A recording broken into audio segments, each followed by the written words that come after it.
Айдоочулук көрүүгө алуу үчүн теориялык экзаменди жөнөкөйлөтүү сунушталды. Токмок көзөмөл өткөрүү бекети убактылуу жабылды. Эртең Борбордук аянтта Кыргыз милициясынын 100 жылдыгына карата парад өтөт. Казакстан Мажлисинин төрагасы Эрлан Кошанов Кыргызстанга расмий сапары менен келди. Бул тууралуу парламенттин маалымат кызматы кабарлады.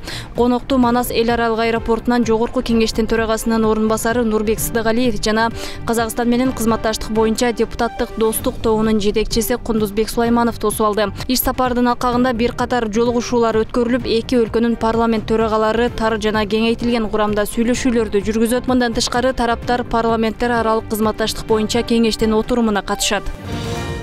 Депутат Бакытбек Марипов айдоочулук күбөлүк алуу үчүн теориялык сынактын суроолорун жөнөкөйлөтүүнү сунуштады. Бул тууралуу ал парламенттин 31-октябрдагы жыйынында айтты. Депутат маселени карап чыгуу өтүнүчү менен унаа ишканасына кайрылды. Айдоочулук күбөлүк алуу абдан кыйын болуп калды. Практикалык жактан жакшы иштегендер да теориялык суроолордон айлап жылдап экзамен тапшырып өтпөй жатышыптыр. Абдан татаал суроолор, ушуну жеңилдетсек деген депутат.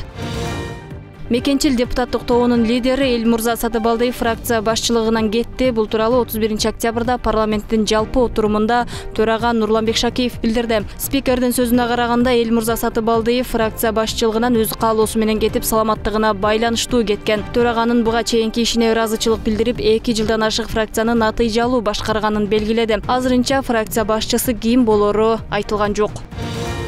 Улуттук коопсуздук боюнча мамлекеттик комитетине караштуу чек ара кызматы Кыргызстан менен Казакстандын чек арасындагы Токмок көзөмөл өткөрүү бекети убактылуу жабылды. Буга бекеттеги интернет зымдарын улоо иштери жүрүп жатканы себеп болууда. Чек ара кызматы аталган чек ара бекети аркылуу каттаган автоунааларды жана жүргүнчүлөрдү Кыргыз-Казак чек арасындагы Кең Булуң чек ара бекетинен өтүп турууга чакырды.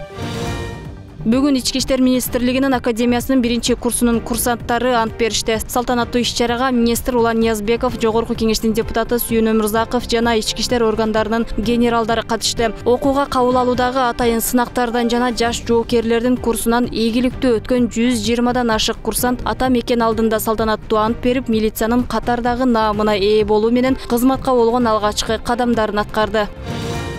Министрлер кабинетинин төрагасы Акылбек Жапаров Бишкек шаарына жакын жайгашкан Орок айылында бир катар объектилердин курулушунун жүрүшү менен таанышты. Анда аквапаркы бар оюн зоок паркын куруу долбоорун көрдү. Парктын жалпы аянты 10 гектарды түзөт. Белгилей кетсек, оюн зоок паркынын жанында мамлекеттик ипотекалык компания тарабынан көп кабаттуу турак жай комплекси курулуп, жалпы билим берүү мекемеси менен бала бакчанын курулушу дагы пландалууда.